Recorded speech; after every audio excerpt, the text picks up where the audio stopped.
12월 22일 금요일 마감 브리핑 영상 시작하겠습니다. 그럼 코스피 차트 보시겠습니다.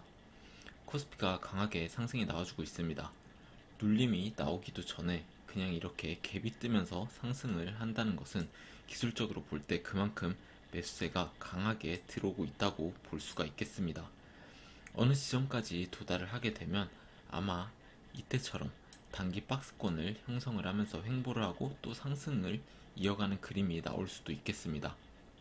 이때의 신고점을 갱신을 하면서 계속 올라가는 상승이 나올 거라고는 생각하지 않지만 지금 이렇게 매수세가 강하게 들어오면서 올라가는 그림이라면 그래도 내년 초에는 이쪽 추세선 레벨까지는 올라올 수가 있지 않을까 기대를 해볼 수가 있겠고요. 또 조금 더 올라간다면 내년 중순쯤에는 이 정도 레벨까지는 올라갈 수도 있지 않을까 기대를 해볼 수가 있겠습니다. 지수가 일단 올라간다는 건 일단 증시로 자금이 들어온다고 볼 수가 있는 거고, 이제 어떤 섹터가 주도를 해서 올라갈지는 잘 찾는 것이 중요하겠네요. 개인적인 예상으로는 2차 전지는 아닐 것이라고 생각이 되고요. 반도체나 바이오 IT 이것 중에 하나일 텐데 어쨌든 이건 매번 변하는 상황을 매일매일 체크하면서 트래킹을 하는 게 중요하겠습니다. LX 세미콘 보시겠습니다. 저번 마감 브리핑에서 51선으로 다시 내려오면은 매수를 하겠다고 말씀을 드렸었는데 일단은 내려오지 않을 그림으로 마감을 했습니다. 제가 이쪽에 있는 이 단기 추세선 라인을 깨지 않는 그림이라면 양봉을 만들어내면서 올라가는 그림이 나올 거라고 저번 마감 브리핑에서 말씀을 드렸었죠. 이제 갭을 띄우면서 양봉을 낸 게 아니기 때문에 저도 들어가 볼 만하다는 생각에 88,000원대에서 매수를 들어간 상태입니다. 아마 내려오고 있는 121선에 맞으면서 살짝 눌림이 나올 수도 있겠지만 어쨌든 지금 그림이 이 단기 추세선을 깨지 않겠다는 그림으로 보여서 매수를 들어와 있는 상태입니다. 어디까지 가져갈지는 모르겠지만 어쨌든 더블 바텀을 찍고 크게 상승이 나와서 이때 익절을 했었죠.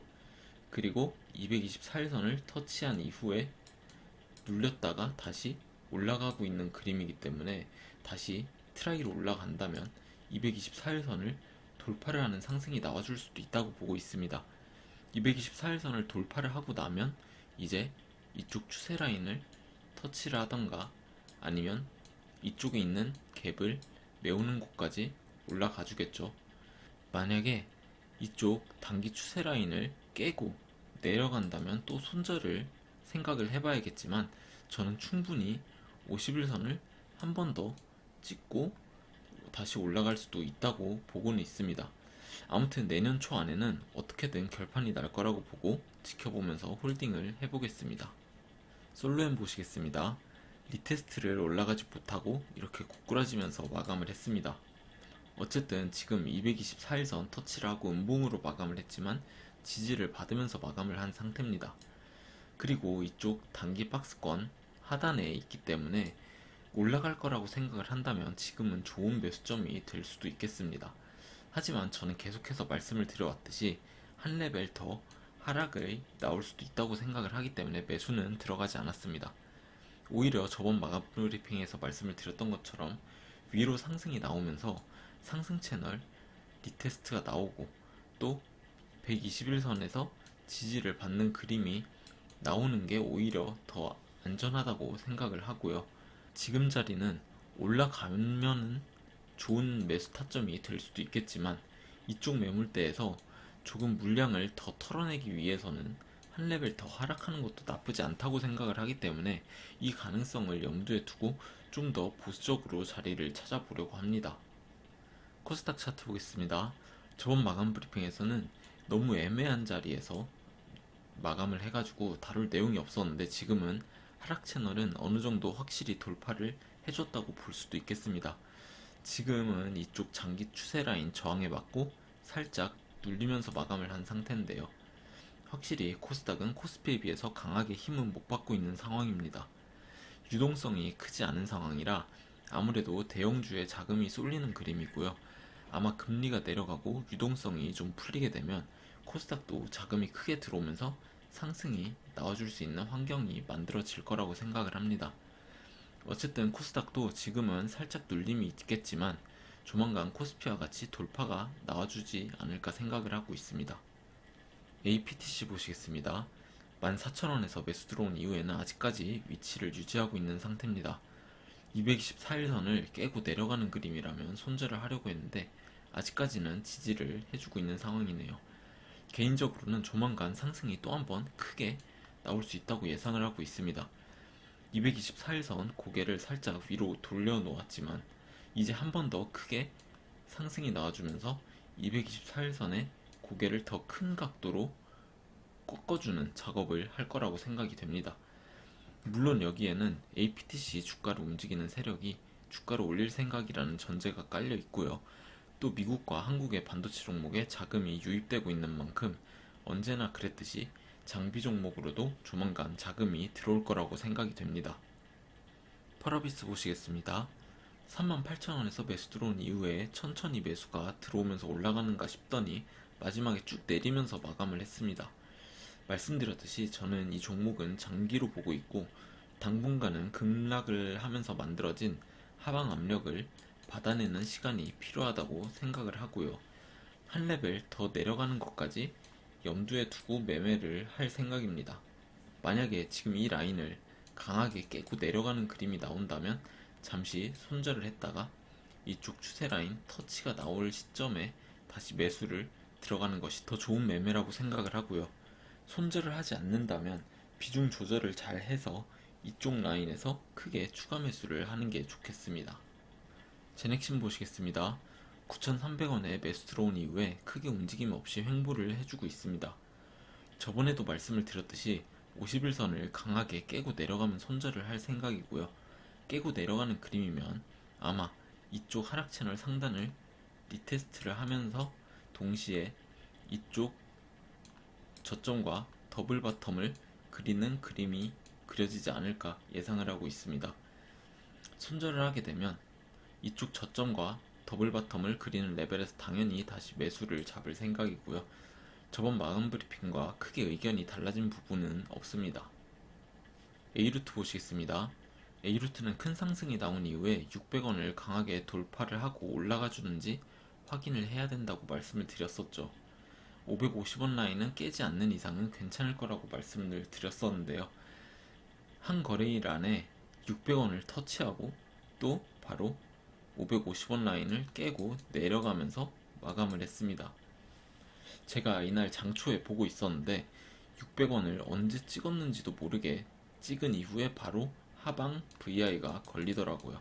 그리고 하루 종일 천천히 아래로 쭉 뺐었는데 결국은 이런 그림으로 마감을 했습니다. 저도 보면서 매도를 할까 말까 고민이 많았었는데 일단은 하지 않았습니다.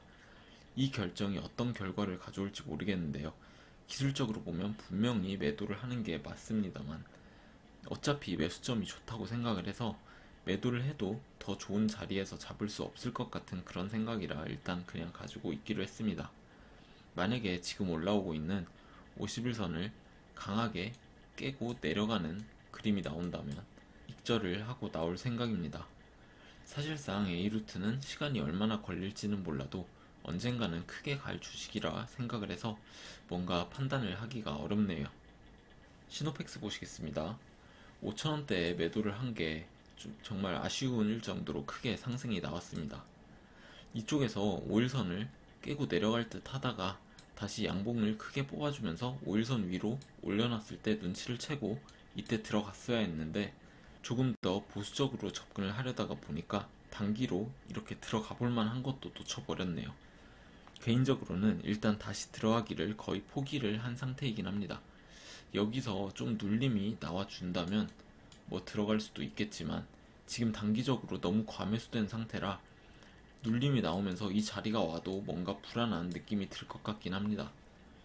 오히려 눌림이 없이 기간 조정을 거친 이후에 다시 올라가는 그림이 나올지도 모르겠다는 생각이 드네요. 일단은 계속 지켜보다가 들어갈만 하다 싶으면 들어가고 아니면은 이번 익절로 마무리를 할 생각입니다. 제넨바이오 보시겠습니다. 제넨바이오는 아래로 다시 밀어버렸네요. 아직까지는 무슨 생각인지 알 수가 없습니다. 다음 주 한 주가 굉장히 중요한 한 주가 되겠는데요. 전사체가 500원에 상장을 하게 될 텐데요. 아직까지는 올라갈 움직임을 전혀 보여주지 않고 있습니다. 저번 마감 브리핑에서 좀 자세히 말씀을 드렸었는데요. 이번 주 마감을 한 이후를 기점으로 다시 제 의견을 말씀을 드리면, 일단 전사채 상장일까지 500원 이하에서 가격이 유지가 되고 있다면, 그리고 거래량이 충분히 크게 터지지 않는다면 아마 다른 계좌로 배분을 해서 나중에 올릴 생각이라고 볼 수도 있겠습니다. 저는 전사채를 손절을 하더라도 최소 600원에서 700원 라인까지는 올려서 매도를 할 거라고 생각을 하고요. 진짜 욕심을 부리지 않고 나간다고 하더라도 1000원 라인까지는 올린 이후에 매도가 나올 거라고 생각을 합니다. 근데 500원 이하에서 주가가 유지가 된 상태로 전사채가 상장을 한다면 이것은 배분을 하는 것일 확률이 높겠죠. 뒤에서 쩐주들끼리 합의했던 것이 틀어졌을 확률도 있지만 제 개인적인 경험상 전자일 확률이 높다고 생각을 합니다. 그런 케이스도 많이 봐왔고요. 어쨌든 다음 주부터 내년 1월 첫째 주 초반까지의 움직임을 잘 봐야겠습니다. 어찌됐든 제넨바이오가 죽이 되든 밥이 되든 뭔가 마무리를 지어야 하는 시점이 왔고, 또 마무리를 하려고 준비 중인 것 같습니다. 보유하고 계신 시청자분들 모두 어떻게든 좋은 엑시스를 할 수 있으셨으면 좋겠네요. 제넨바이오가 2024년 올해의 종목이 되기를 바라봅니다. 오늘도 시청해주셔서 감사드리고요. 좋은 하루 되시기 바랍니다. 감사합니다.